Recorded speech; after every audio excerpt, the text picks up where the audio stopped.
राधे राधे प्रिय मित्रों। हर हर महादेव। स्वागत है आपका इस शिवमयी भक्ति यात्रा में, जहां हम आज जानेंगे आषाढ़ मास की अध्याय 12 में शिव भक्ति की एक अद्भुत कथा। प्रिय मित्रों, आज की कथा केवल कथा नहीं है, यह एक दर्शन है, एक अनुभव है। यह शिव के उस रहस्य से जुड़ी है जो न शास्त्रों में लिखा गया, न पुराणों में पढ़ाया गया।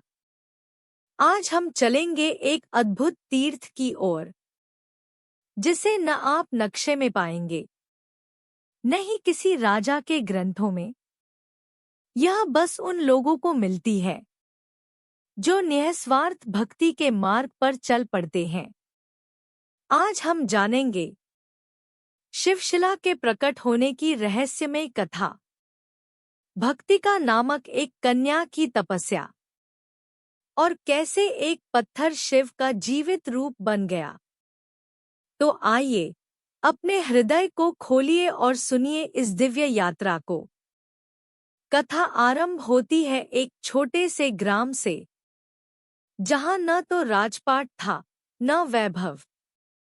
बस थे कुछ निर्धन किसान, कुछ छोटे दुकानदार, और उनके बीच में रहती थी एक नन्ही बालिका भक्तिका। भक्तिका की माता उसे बचपन में छोड़ गई थी। पिता ने एक दिन जंगल में दम तोड़ दिया। अब बस एक झोपड़ी थी, और था एक शिवलिंग के आकार का अज्ञात पत्थर जिसे वह शिला मानती थी।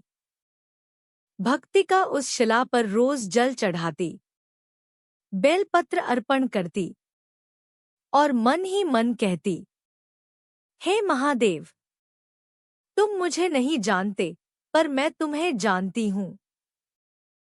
तुम्हारे बिना मेरा जीवन अधूरा है। गांव के लोग हंसते थे।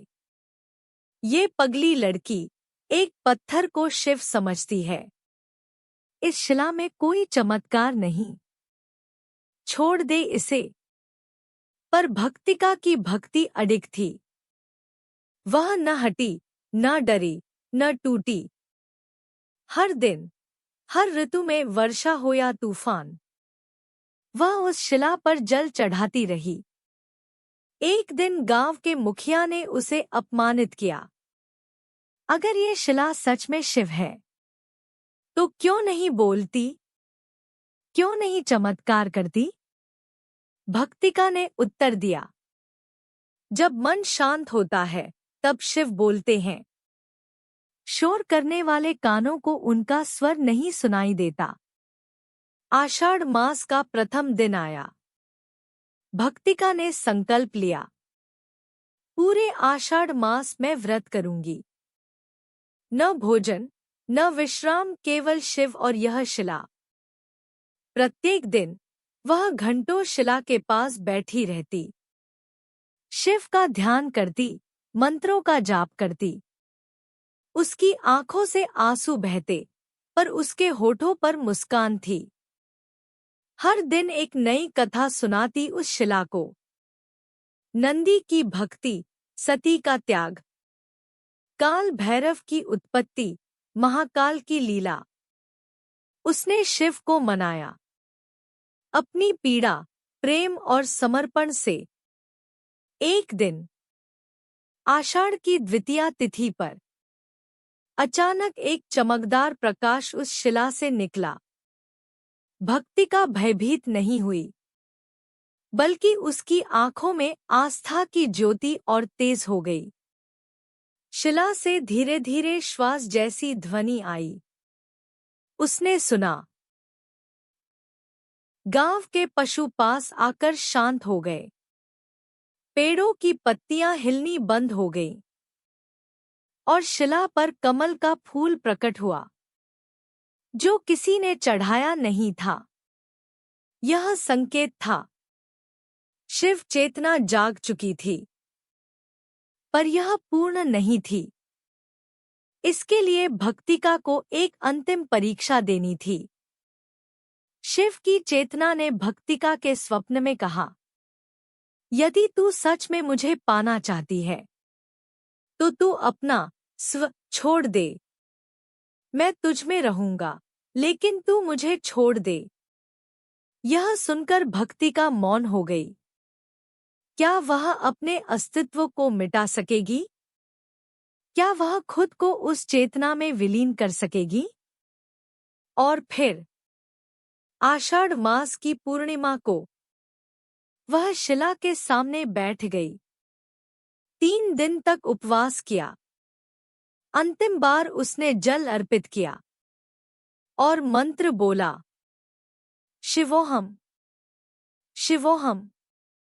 और जैसे ही मंत्र पूरा हुआ, उसका शरीर प्रकाश में विलीन हो गया। भक्तिका अब स्वयं शिवशक्ति बन चुकी थी। अचानक उस शिला से शिव प्रकट हुए। त्रिनेत्र से तेज निकलता रहा। जटाओं से गंगा की धारा बह निकली और उन्होंने कहा, हे भक्तिका, तूने मुझे न केवल पाया बल्कि स्वयं में मुझे अनुभव किया। तू अब मेरी अर्धांगिनी है। जहां जहां यह कथा सुनी जाएगी, वहां वहां मैं स्वयं प्रकट होऊंगा। उस स्थान पर एक दिव्य ज्योति प्रकट हुई। गांव वाले वहां दौड़े चले आए। उन्होंने देखा, अब वह शिला स्वयं एक शिवलिंग बन चुकी थी। गांव में सौहार्द लौट आया। लोगों ने मिलकर वहां एक मठ और मंदिर बनाया, जिसका नाम पड़ा शिवशिला तीर्थ। वहां हर आषाढ़ मास में व्रत होता है। लाखों श्रद्धालु जल चढ़ाते हैं और कहते हैं, जो वहां सच्चे मन से जाए उसका जीवन बदल जाता है। प्रिय भक्तों, यह कथा केवल भक्तिका की नहीं, यह हमारी, आपकी, हम सबकी कथा है। हम सबके भीतर एक शिला है जिसमें शिव बसते हैं। लेकिन जब तक हम अपने अहंकार, अपने भय और अपने संदेह को त्याग नहीं देते, वह शिव प्रकट नहीं होते। हर हर महादेव बोलिए। अपने भीतर के शिव को जगाइए, क्योंकि शिव कोई बाहर नहीं, वे भीतर हैं, जहां न शोर है, न दौड़, बस मौन है और भक्ति। प्रतिदिन आषाढ़ मास के नए अध्याय सुनने के लिए चैनल को सब्सक्राइब करें।